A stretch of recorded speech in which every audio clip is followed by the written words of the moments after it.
दोस्तों नमस्कार, आप सभी का एक बार फिर से स्वागत है हमारे YouTube चैनल में। आज की इस वीडियो में हम बात करने वाले हैं शुंठी अदरक के बारे में। BMS second year major drugs में ये आता है। तो शुंठी जिसका बॉटनिकल नाम है जिंजीबर ऑफिशिनलिस, फैमिली है जिंजीबरेसी। इसके पर्याय हैं शुंठी, नागर। नागर इसको इसलिए कहा जाता है क्योंकि ये श्रेष्ठ औषध होता है। नगर में इसका व्यापार होता है इसलिए इसको नागर कहा जाता है। साथ ही साथ महाऔषध कहा जाता है। महाऔषध इसको इसलिए कहा जाता है क्योंकि ये प्रशस्त औषध है। विश्व भेषज इसको कहा जाता है, अनेक रोगों में प्रयुक्त होता है इसलिए इसको विश्व भेषज कहा जाता है। श्रृंगबेर, इसका जो कंद है वो श्रृंगाकार होता है इसलिए इसको श्रृंगबेर कहा जाता है। अदरक, सोंठ, आदा, इन सभी पर्यायों से आप परिचित हैं। बात करते हैं हम गण की। तो इसका जो गण है वो किस प्रकार से है, आचार्य चरक ने इसको किस गण में रखा है, आचार्य सुश्रुत ने इसको किस गण में रखा है, उसकी चर्चा करेंगे। तो आचार्य चरक ने इसको तृप्तिघ्न कहा है। तृप्तिघ्न, अर्सोघ्न, दीपनी, शूलप्रश्मण और तृष्णा निग्रहण कहा है। तो तृप्तिघ्न और तृष्णा, तृप्ति तृष्णा इस प्रकार से याद कर लो। तृप्ति तृष्णा दीपनी आपको याद रह जाएगा। और शूलप्रश्मण, शूलप्रश्मण को आप इस प्रकार से याद कर लो कि जो शुंठी जो होता है वो उष्णवीर्य का होता है, गर्म होता है। तो गर्म चीज़ों का जो उपयोग है वो पीड़ा को शांत करने के लिए किया जाता है। तो इस प्रकार से आप याद कर लो। ये जो है वो शूलप्रश्मण है, दीपनीय है, अर्सोघ्न है। आचार्य सुश्रुत ने इसको पिपल्य आदि गण में रखा गया है। ये पिलल्य नहीं है, पिपल्य आदि गण है। स्पेलिंग मिस्टेक हो गया यहाँ पे।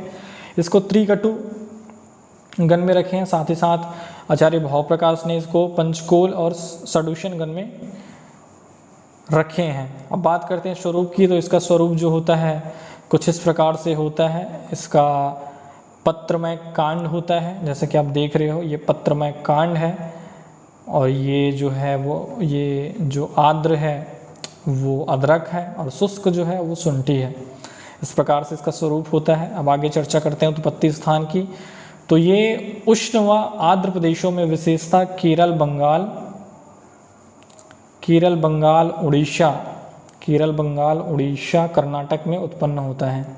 तो उष्ण व आर्द्र प्रदेश, जैसे कि ये जो समुद्र तट से सटे हुए जो प्रदेश हैं, जैसे कि केरल हो गया, ये समुद्र से टटा हुआ है। बंगाल हो गया, बंगाल की खाड़ी इससे लगा हुआ है। उड़ीसा जो है वो भी लगा हुआ है समुद्र से। तो समुद्र से लगे होने के कारण ये उष्ण होते हैं ये प्रदेश। तो उष्ण प्रदेश में जो अदरक होता है उसकी उत्पादन किया जाता है। अब इसके प्रकार की बात करें तो व्यापार भेद से इसके जो पर्याय हैं वो कुछ इस प्रकार से हैं। व्यापार भेद से इसका प्रकार है। व्यापार भेद से इसका प्रकार इस प्रकार है। सबसे पहला जो है प्रकार वो जमैकन है। दूसरा भारतीय है। भारतीय में भी कोचीन, कलिकट, कलकत्ता, 3 प्रकार की प्रकार होती है। अब 3 प्रकार इसके होते हैं।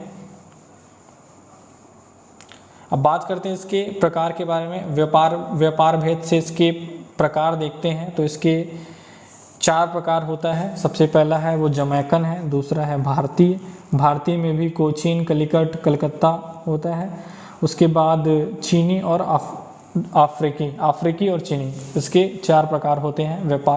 व्यापार लोग इसको इस प्रकार से जानते हैं। अब बात करते हैं वानस्पतिक प्रजाति की। तो वानस्पतिक प्रजाति में इसका जो है वो सबसे पहला है जापानी सोंठ, जिसको कहते हैं जिंजीबर मियोगा, और मार्टिनिक सोंठ, जिसको कहते हैं जिंजीबर जेरम्बट। इस प्रकार से इसकी प्रजाति होती है। अब रासायनिक संगठन की बात करते हैं तो इसकी रासायनिक संगठन में सबसे पहला आर्द्रता होता है, प्रोटीन वसा कार्बोहाइड्रेट होता है। साथ ही साथ खनिज तत्व पाए जाते हैं। खनिज तत्व में जो है calcium, phosphorus, iron, iodine, fluorine और विटामिन पाया जाता है। इसमें A, B और C, तो कंटिन्यूसली A, B और C, सिंपल सी चीज़ है ये। तो इस प्रकार से याद रख लो। A, B, C विटामिन पाया जाता है। उड़नशील तेल पाया जाता है। इसमें जो है वो कटु तत्व पाए जाते हैं जिसका नाम होता है जिंजेरॉल, सैगॉल और जिंजीरॉन। इस प्रकार से इसका जो है वो कटु तत्व पाए जाते हैं। अब गुण की बात करें तो शुंठी जो है वो लघु होता है और स्निग्ध होता है। शुंठी की बात करते हैं। शुंठी जो है लघु और स्निग्ध होता है। अदरक जो है रुक्ष होता है, गुरु होता है और तीक्ष्ण होता है। इस प्रकार से अब रस की बात करें तो इसका जो रस होता है वो कटु होता है, और इसका विपाक जो होता है शुंठी का मधुर विपाक होता है। और आद्रक का जो विपाक होता है, आद्रक के विपाक की बात करें तो आद्रक का जो विपाक होता है वो कटु होता है। यहाँ पे एक गलती हो गई है, ये आद्रक का विपाक मैंने उष्ण लिख दिया है, तो ये उष्ण नहीं है, ये है कटु है,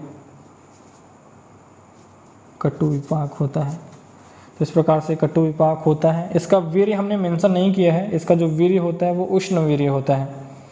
तो इसका जो वीर्य होता है, इसका जो वीर्य है वो किस प्रकार से होता है, उष्ण होता है। इसका जो वीर्य है वो उष्ण होता है, उष्ण इसका वीर्य होता है। तो इस प्रकार से आप याद करो इसको, वीर्य जो होता है वो उष्ण होता है। प्रयोग की बात करते हैं अब। सबसे पहला इसका जो प्रयोग है कफवात जन्य विकारों में प्रयुक्त होता है, कफवात जन्य विकारों में ये प्रयुक्त होता है। बात करते हैं संस्थानिक प्रयोग बाह्य की, तो संस्थानिक प्रयोग में ये लेप किया जाता है, आमवात संधिवात में इसका लेप किया जाता है। चूर्ण का अभ्यंग करते हैं, साथ ही साथ शोथ में उद्घर्षण करते हैं। इस प्रकार से शोथ में उद्घर्षण किया जाता है और लेप किया जाता है संधिवात और आमवात में। इसका अभ्यंतर नड़ी संस्थान में अगर इसका प्रयोग देखा जाए तो ये समस्त व्याध व्याधियों में इसका प्रयोग किया जाता है। पाचन संस्थान की बात करें तो अरुचि में अध्यमान में इसका उपयोग होता है। साथ ही साथ अजीर्ण में, अग्निमान में, अर्श में, उदरशूल में, और अरुचि और अध्यमान में भोजन के पूर्व।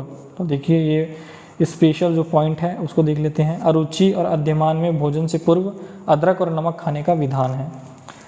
अब बात करते हैं रक्त व श्वसन संस्थान है। यहाँ पे भी एक मिस्टेक हो गई है, ये जो है ये श्वसन संस्थान है, रक्त व संस्थानी है, ये श्वसन संस्थान है, रेस्पिरेटरी सिस्टम है, श्वसन संस्थान है। इस प्रकार से आप समझ लो। काश श्वास हिक्का प्रतिश्याम में इसका उपयोग होता है।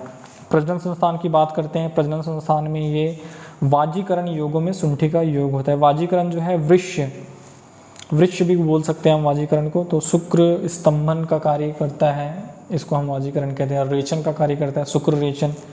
तो इस प्रकार का जो कार्य होता है उसको वाजीकरण कहा जाता है। तो वाजीकरण योगों में शुंठी का उपयोग होता है। तापक्रम की बात करें तो सामान्य सन्निपात ज्वरों में शुंठी चूर्ण का उपयोग होता है। जीर्ण ज्वरों में, विषम ज्वरों में भी इसका उपयोग होता है। अब बात करते हैं सात्मीकरण की। तो सात्मीकरण में सामान्य दौर्बल्य में, विशेषकर प्रसवोत्तर दौर्बल्य में शुंठी पाक का उपयोग होता है, जैसा कि आप देख रहे हो।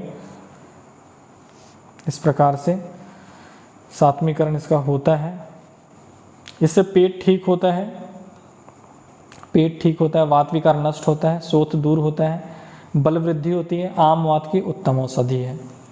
अब इसकी प्रयोग निषेध की बात करते हैं। ये जो चीज़ है वो बहुत ही इंपॉर्टेंट है, प्रयोग निषेध की। तो प्रयोग निषेध जो पित्त प्रकृति वाले पुरुष हैं, उनको इसका अल्प मात्रा में उपयोग करना चाहिए। साथ ही साथ गर्मी के दिनों में, ग्रीष्म ऋतु में इसका उपयोग अल्प मात्रा में करना चाहिए, क्योंकि ये जो है उष्णवीर्य होता है, शरीर में गर्मी उत्पन्न करता है, इसलिए इसका उपयोग कम मात्रा में करना चाहिए ग्रीष्म ऋतु में और पित्त प्रकृति वाले व्यक्तियों में। अब बात करते हैं प्रयोजांग की। तो प्रयोजांग इसका जो है कंद का उपयोग करते हैं, कंद का उपयोग किया जाता है। इस प्रकार से कंद का उपयोग होता है। इसकी जो मात्रा है, आद्रक स्वरस, आद्रक की जो जूस निकालें, स्वरस निकालें, तो उसका जो उपयोग होता है 5 से 10 ml। शुंठी चूर्ण का उपयोग होता है 1 से 2 ग्राम, और इसका विशिष्ट योग कुछ इस प्रकार से होता है। आद्रक खंड, पंचसम चूर्ण, समशर्करा चूर्ण, साथ ही साथ रसनादिक्वात, सौभाग्य शुंठी, शुंठी सुरा, शुंठी पानक, इस प्रकार से इसका योग होता है। यहाँ पे दिया हुआ है सौभाग्य शुंठी, शुंठी चूर्ण का इमेज यहाँ पे लगा हुआ है। ये हो गया सौभाग्य शुंठी और ये शुंठी चूर्ण। तो इस प्रकार से मार्केट में इसका फॉर्मुलेशन मिलता है। तो इस प्रकार से शुंठी जो होती है वो कंप्लीट होती है। वीडियो आपको पसंद आई हो तो वीडियो को लाइक करिए, चैनल को सब्सक्राइब करिए और अपने दोस्तों के साथ इस वीडियो को शेयर करिए। धन्यवाद।